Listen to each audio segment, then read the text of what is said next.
Hello my friend, स्वागत है आपका मेरे चैनल में। और आज मैं आपके लिए लेके आया हूँ बहुत ही इंटरेस्टिंग स्टोरी हमेशा की तरह, और ट्रांसलेशन भी। और आपको पता है हमेशा की तरह आपको सीखने को मिलेगा अमेजिंग सेंटेंसेस, ग्रामर, वोकैबुलरी और बहुत कुछ। एक इंस्पायरिंग स्टोरी है तो इसका मोरल भी मैं बताने की कोशिश करूंगा। तो मैं ज़्यादा टाइम आपको वेस्ट नहीं करना चाहूँगा। प्लीज़ वीडियो को लाइक कर दीजिए और चैनल को सब्सक्राइब कर लीजिए। आप एक लाइक कर देंगे तो मेरा बहुत ही मोटिवेट होता हूँ मैं आपके लिए वीडियो बनाने के लिए। और दूसरों को भी हेल्प हो जाते हैं। आप जब लाइक करते हैं तो यूट्यूब का एल्गोरिदम वीडियो बूस्ट करते हैं, और आप बूस्ट करते हैं तो जो भी लर्नर से प्लेटफॉर्म पे यूट्यूब पे वो लोग उनका भी हेल्प हो जाएगा। तो आपका फर्ज बनता है, और आपको कोई पैसा भी नहीं लगता है। तो प्लीज एक लाइक कर दीजिएगा, ठीक है। लाइक किए बिना नहीं जाइएगा, ठीक है। तो मैं ज्यादा नहीं बोलूंगा, प्लीज शुरू करते हैं, ठीक है। तो सबसे पहला जो सेंटेंस है हमारा, वो क्या मतलब कहानी है, वो है एन ओल्ड लेडी का। एन ओल्ड लेडी मतलब एक बुजुर्ग औरत या एक बुजुर्ग महिला, ठीक है। एक दिन, वन डे, ठीक है। एक बुजुर्ग महिला, an old lady, was sitting मतलब धूप में बैठी हुई थी। इन द सन, देखिए। एन वन डे, एक दिन, एन ओल्ड लेडी एक बुजुर्ग महिला, ठीक है। वाज सिटिंग मतलब बैठी हुई थी। कहाँ बैठी हुई थी? In the sunlight. सनलाइट का मतलब होता है धूप में, मतलब इन द सनलाइट। किस धूप में बैठी थी? जिस धूप में वो बैठी हुई थी उसमें। तो इन द सनलाइट, वो धूप में बैठी हुई थी। वह कुछ अचार बना रही थी, ठीक है। She was making some pickles. See कौन है यहाँ पे? एक ओल्ड लेडी है, ठीक है। इसका प्रोनाउन जो है क्या बनता है? सी बनता है। हम थोड़ी कहते हैं कि एक बुजुर्ग महिला धूप में बैठी हुई थी, एक बुजुर्ग महिला अचार बना रही थी। हम दो बार नहीं बोलते ना। हम एक बुजुर्ग महिला सी धूप में बैठी हुई थी, वह अचार बना रही थी। तो वह कौन है यहाँ पे? सी। और इसका प्रोनाउन मतलब किसका प्रोनाउन है? एन ओल्ड लेडी का। एन ओल्ड लेडी क्या है? एक नाउन है, ठीक है। और इसका प्रोनाउन सी बनता है। तो सब्जेक्ट है, ये सब्जेक्ट काम करता है। नाउन या प्रोनाउन दो सब्जेक्ट होते हैं कभी भी। वाज, ठीक है। सनलाइट। शी वाज मेकिंग मतलब बना रही थी। मेक मतलब होता है बनाना, मेकिंग मतलब बना रही है। लेकिन यहाँ पे वाज है तो वाज मेकिंग मतलब बना रही थी। सम पिकल्स मतलब कुछ अचार, ठीक है।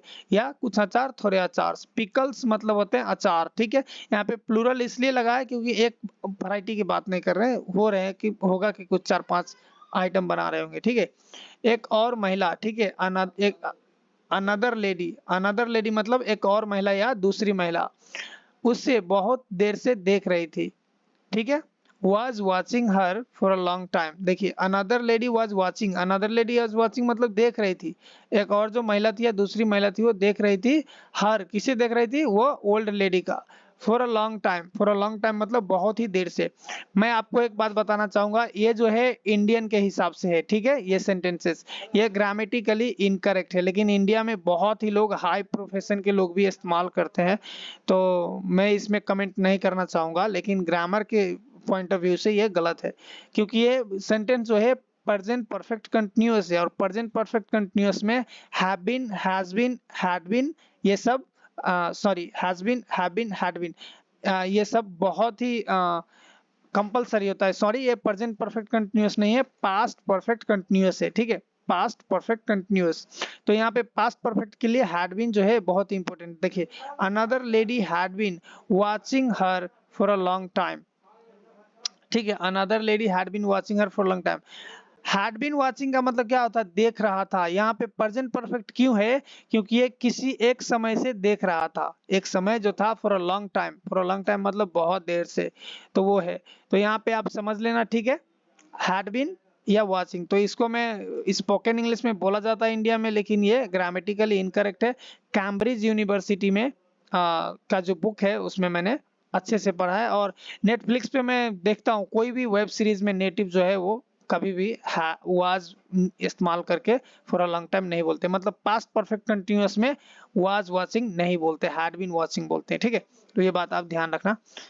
सॉरी, चलिए अब आगे बढ़ते हैं, ठीक है। She comes up to her, ठीक है। She comes up to her and asked politely, asked her politely, ये भी मैं आपको एक्सप्लेन करने के लिए बताया हूँ, वो मैं नीचे आपके लिए सेंटेंस रखा हूँ। देखिए वो उसके पास आती है, ये ना मैंने सिंपल प्रेजेंट में क्यों डाला है, आपने बोला होगा तो ये तो अभी पास्ट में, ये सिंपल प्रेजेंट में क्यों है, ये सिंपल प्रेजेंट में क्यों है मैं आपको बताता हूँ। जब कहानी हम नरेट करते हैं ना तो सिंपल प्रेजेंट में कहानी नरेट करते हैं तो बहुत अच्छा होता है, कभी भी लोगों का अटेंशन के लिए।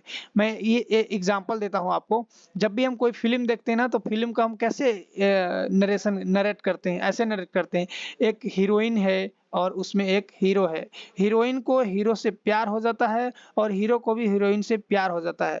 लेकिन प्रॉब्लम ये होता है उस फिल्म में, क्योंकि हीरोइन का बाप जो है बड़े आदमी होते हैं और हीरो गरीब होते हैं, तो फिर फिल्म में ये सब होते हैं वो सब होते हैं, तो देखेंगे आप तो सब प्रेजेंट सिंपल में जा रहे हैं, ठीक है।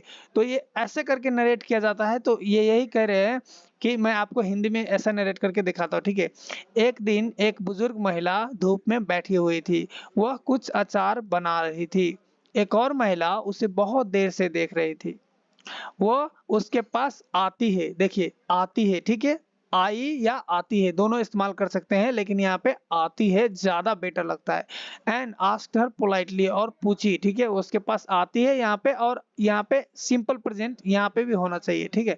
मैं आपको पूरे बेस्ट सेंटेंस में बताऊं तो मैं आपको बता देता हूं, पूछती है, ठीक है, एंड आस्क्स हर पोलाइटली, पूछती है, ठीक है, बहुत ही विनम्रता से।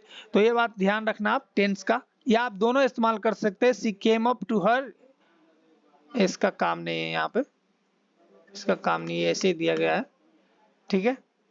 She came up to her, ठीक है, she came up to her मतलब या उसके पास आई या उसके पास आती है, आपके ऊपर डिपेंड करता है कि आप कैसे नरेट करते हैं, ठीक है। मैं जो नरेट करता हूँ वो ऐसे कर रहा हूँ, देखिए उसके पास आती है, she comes up to her, और उसे विनम्रता से पूछती है, एंड पोलाइटली आस्क सर, ठीक है। ये पोलाइटली जो है आप लास्ट में भी लगा सकते हैं, कोई वो नहीं है, इसका जो है इंटरचेंजेबल है, प्लेस जो है कहीं भी, पोलाइटली सी आस्क सर, तो ये जो है पोलाइटली जो है ये फ्लेक्सिबल वर्ड है, फ्लेक्सिबल पोजीशन ले सकते हैं, मतलब कहीं भी आगे पीछे बीच में कोई भी केस में नहीं लेते हैं, ठीक है।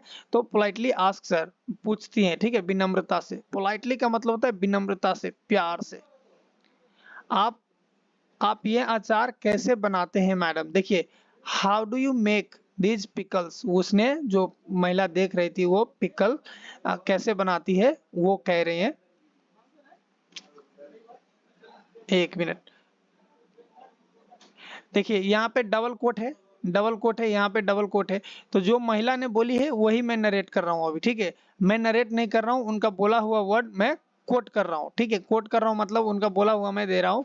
How do you make this pickles madam, उसने बोली, ठीक है, how do you make this pickles madam, this pickles मतलब ये अचार आप कैसे बनाते हैं, हाउ डू यू मेक मतलब आप ये कैसे बनाते हैं, दिस पिकल्स मैडम मतलब मैडम। बुजुर्ग महिला ने कहा, द ओल्ड लेडी सेड, ठीक है, द बुजुर्ग महिला मतलब महिला ने कहा, द ओल्ड लेडी सेड, वो उन्होंने कहा, ये मैं नरेट कर रहा हूँ, ठीक है, द ओल्ड लेडी सेड, जाओ और पहले कुछ कच्चे आम, मसाले और तेल ले आओ, ठीक है। उन्होंने बोला गो एंड गेट या ब्रिंग, गेट या ब्रिंग दोनों में से एक इस्तेमाल कर सकते हैं आप, लेकिन मैं बोलूंगा कि आप गेट इस्तेमाल करें, ठीक है, गो एंड गेट सम, ठीक है, get some raw mangoes, raw mangoes मतलब क्या होता है, कच्चे आम, ठीक है, ये बात ध्यान रखना आप, कच्चे आम। स्पाइसेस, स्पाइसेस मतलब होता है मसाले, ठीक है, स्पाइसेस मतलब मसाले, एंड ऑयल, ऑयल इसे ऑयल बोलते हैं, बहुत लोग ऑयल बोलते हैं, ऑयल, ठीक है, ऑयल फर्स्ट, मतलब go and get bring some raw mangoes and spices and oil first, मतलब जाओ और पहले कुछ कच्चे आम, मसाले और तेल ले आओ, उन्होंने बोला, ओल्ड लेडी ने उनको बोला।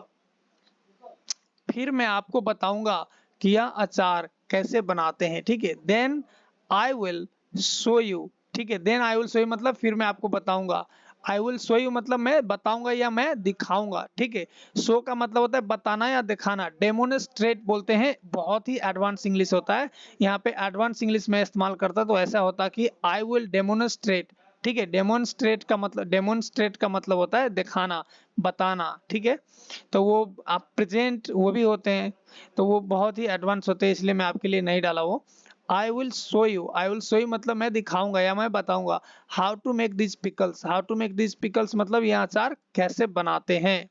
मैं फिर आपको बताऊंगा कि यह अचार कैसे बनाते हैं। Then I will show you how to make this pickles. Next है, आप यह चीजें सिर्फ जानने से नहीं सीख सकते, वो महिला ने बोला, ठीक है। You can't learn this things just by knowing. देखिए, यू कांट लर्न मतलब आप नहीं सीख सकते, दीज थिंग्स मतलब ये चीजें, ठीक है, ये चीजें। थिंग्स का मतलब होता है चीज या बात भी होता है, बहुत चीजें होते हैं। तो दीज थिंग्स, ये चीजें आप नहीं सीख सकते जस्ट बाय नोइंग, सिर्फ जानकारी होने से या जानने से, ठीक है, सिर्फ जानने से नहीं सीख सकते, उन्होंने बोला। You can't learn this things just by knowing. आपको बार बार अभ्यास करना होगा, अभ्यास मतलब प्रैक्टिस, ठीक है। यू विल नीड का मतलब क्या आता है, आपको जरूरत होगी, क्या होगी, टू प्रैक्टिस, अभ्यास। ओवर एंड ओवर का मतलब होता है बार बार, ठीक है। ओवर एंड ओवर मतलब बार बार, ये बात आप ध्यान रखना। Over and over, again and again, ठीक है। फ्रीक्वेंटली, मैं अगेन बहुत ही चीज बता सकता हूँ यहाँ पे, लेकिन वीडियो लंबा हो जाएगा, इसलिए मैं थोड़ा सा फास्ट पढ़ा रहा हूँ, ठीक है। फ्रीक्वेंटली का मतलब भी होता है बार बार, ठीक है। वो एडवांस इंग्लिश में इस्तेमाल होते हैं, ओवर एंड अगेन अगेन अभी नॉर्मल इस्तेमाल करिए। यू विल नीड, यहाँ पे आपको लग रहा होगा कि जरूरत तो है ही नहीं, यहाँ पे आपको बार बार प्रैक्टिस करना होगा तो मतलब होता है, लेकिन हम इंग्लिश में जो बोलते हैं ना, नीड ही बोलते हैं, ठीक है। ये बात आप ध्यान रखना। वर्ड टू वर्ड आप ट्रांसलेशन करेंगे तो आप कभी इंग्लिश नहीं सीख पाएंगे, तो आप थोड़ा मोड़ा अपना से भी लॉजिक लगाना, ठीक है, दिमाग लगाना। You will need to practise over and over, आपको बार बार प्रैक्टिस करनी होगी या करने की जरूरत होगी, और फिर आप स्वादिष्ट अचार बना पाएंगे, ठीक है। एंड देन का मतलब होता है और फिर, ठीक है। You will be able to make delicious pickles, ठीक है। You will be able to make मतलब आप बना पाएंगे या आप बनाने में सक्षम होंगे, ठीक है। फ्यूचर टेंस है, फ्यूचर में है तो ये, और फ्यूचर है, और ये एबिलिटी की बात कर रहे हैं, ठीक है, एबिलिटी की बात कर रहे हैं कि वो कर पाएंगे फ्यूचर में। तो फ्यूचर का जब भी एबिलिटी होता है वो विल बी होता है, ठीक है, विल बी होता है। यू विल बी, कैन नहीं होता है, ठीक है। You will be able to, you will be able या बी एबल, विल के साथ बी एबल इस्तेमाल होते हैं फ्यूचर का एबिलिटी के लिए। You will be able to make, you will be able to make मतलब आप बना पाएंगे या बनाने में सक्षम होंगे डिलीशियस पिकल्स। डिलीशियस का मतलब होता है स्वादिष्ट, बहुत ही स्वादिष्ट, ठीक है। टेस्टी, टेस्टी का एडवांस वर्जन जो वर्ड है वो है डिलीशियस, ठीक है। यमी, यमी भी बोल सकते हैं आप। पिकल्स, पिकल्स मतलब अचार या अचार है। देखिए, she works with old lady as assistant and learns it one day, ठीक है। यहाँ पे मैं आपको ये इसको इग्नोर कीजिए, मैं इसे बता रहा हूँ। वह बुजुर्ग महिला के साथ सहायक के रूप में काम करती है और एक दिन वह भी सीख लेती है। देखिए, she works as a helper या assistant with the old lady and one day she learns too. देखिए, मैं बहुत ही सिंपल बता रहा हूँ, हेल्पर या असिस्टेंट, ठीक है, दोनों सेम है। हेल्पर या असिस्टेंट थोड़ा सा फर्क होता है। असिस्टेंट जो होता है वो थोड़ा एडवांस होता है और थोड़ा सा कॉर्पोरेट लाइफ में यूज किया जाता है, और हेल्पर जो है वो सबके लिए होता है। तो हेल्पर या असिस्टेंट खास करके सेम है, मैं बोलूंगा आपको असिस्टेंट के जैसे आप इस्तेमाल करें। हेल्पर जो है वो बहुत ही कॉमन हो जाते हैं, तो आप असिस्टेंट इस्तेमाल करना, ठीक है। She works as assistant with the old lady कौन है, उन महिला के साथ। And one day she learns to, एक दिन वो भी सीख जाती है, ठीक है।